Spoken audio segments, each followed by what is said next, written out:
More soldiers died at Stalingrad than all American losses in World War II combined. The sheer scale of the carnage is almost impossible to comprehend.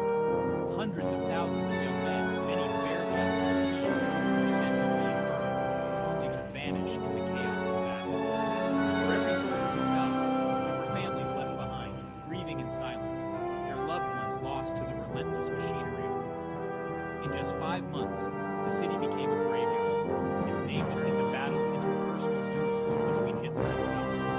The fate of Stalingrad was not just a military objective, but a symbol of national pride and ideological supremacy. The city streets that once filled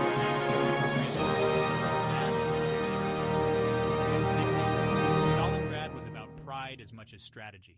Hitler saw its capture as a way to break Soviet morale, while Stalin was determined to defend it at any cost, refusing to let the city that bore his name fall. Their rivalry fueled the brutality, turning the battle into a test of wills that would decide the fate of the millions. The city, once a thriving industrial hub, was reduced to ruins by relentless German. Factories that once produced tractors and machinery for the Soviet Union were shattered, their twisted metal skeletons looming over the rubble. The air was thick with smoke and dust, choking out any remnants of human life. Streets became canyons of debris, buildings full of shells. Every block was a battlefield. Every mason was a tent. The cities filled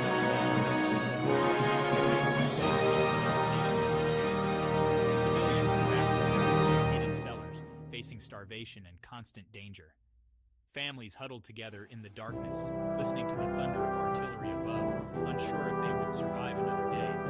Food and water became precious commodities, and hope was in short supply. Their suffering is often forgotten, but they bore witness to the city's destruction. Children waited for night, their innocence stolen from their homes. We only clung to memories of a city that no longer existed, while survivors carried scars, both visible and invisible, for the rest of their lives. The scale of loss is almost unimaginable. A generation raised in the city. Mass graves, silent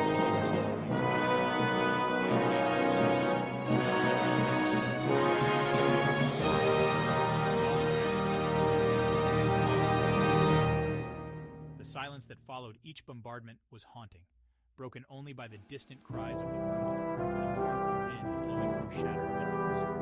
The human cost was staggering, a tragedy that defined the Eastern Front. The survivors, forever changed, carried the weight of the losses, faced the tension and pain as they did. The ruins of Stalingrad stand as a testament to the velocity and desperation of toil, a stark reminder of the price paid when nations collide and humanity is caught in the crossfire. Now, in the blistering heat of the summer of 1942, the German Wehrmacht launched its ambitious drive toward the city of Stalingrad, a campaign known as Operation Blue.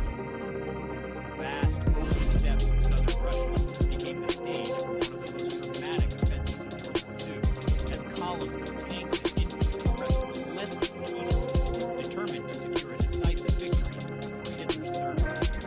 Hitler's true objective was rich oil fields of the Caucasus, whose resources were desperately needed to fuel the German war machine. Yet, as the campaign unfolded, the city of Stalingrad, perched on the banks of the Volga River, captured Hitler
relentless bombing had reduced entire neighborhoods to dust, leaving only skeletons of buildings standing.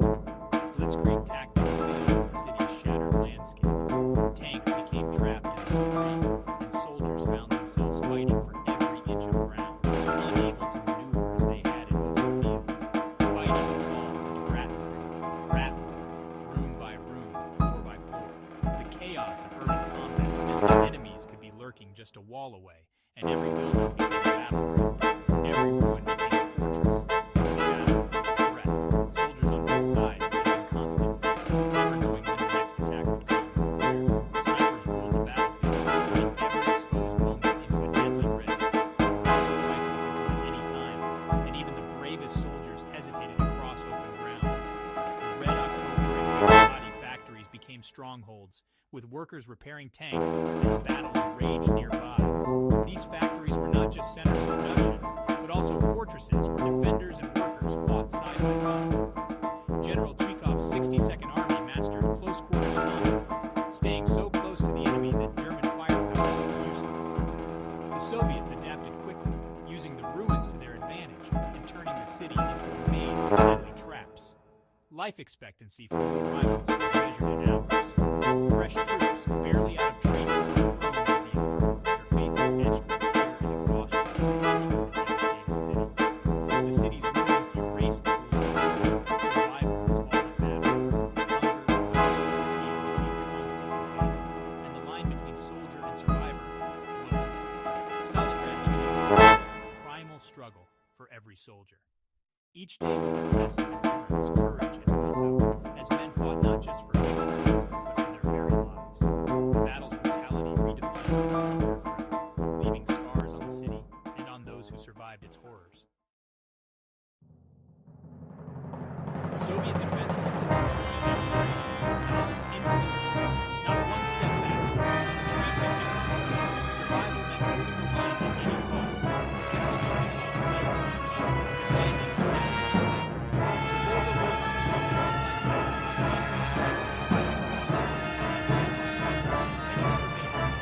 Before the war the city's defenders fought with nowhere to run, embodying the slogan, "There is no land beyond the Volga." Their resolve stunned the Germans and turned the tide. Stalingrad became a symbol of unbreakable will. As winter set in, the Germans faced a new enemy, the cold. Ill-equipped and still in summer uniforms, they froze as temperatures plunged below -30. Weapons jammed, engines died, and frostbite claimed more men than bullets. The Soviets, prepared for the cold, gained a crucial advantage. The German advance stalled. Survival replaced conquest as the main concern. Soldiers burned anything for warmth, furniture, books, even floorboards. Food and ammunition ran low, morale collapsed. The once mighty Sixth Army was slowly being destroyed by the Russian winter. The cold gave the Soviets time to plan their next move. General Winter became the Germans' most relentless foe.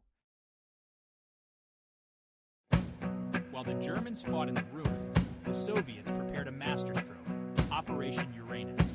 They struck the weak Romanian and Italian flanks north and south of Stalingrad in November 1942. The Soviet pincers smashed through, encircling the entire Sixth Army in just days. Paulus and his staff were caught off guard, unable to react in time. Panic spread as the trap closed, and besiegers became besieged.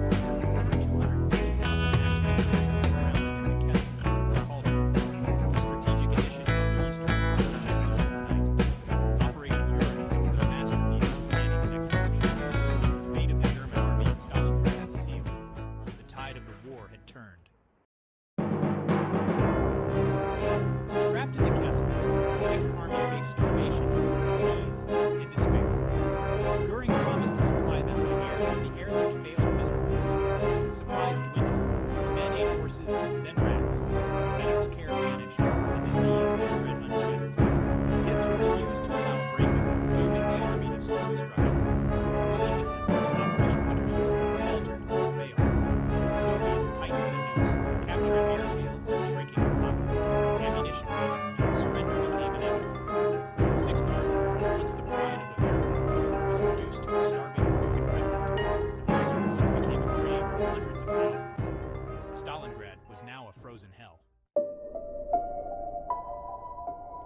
By late January 1943, the end was clear.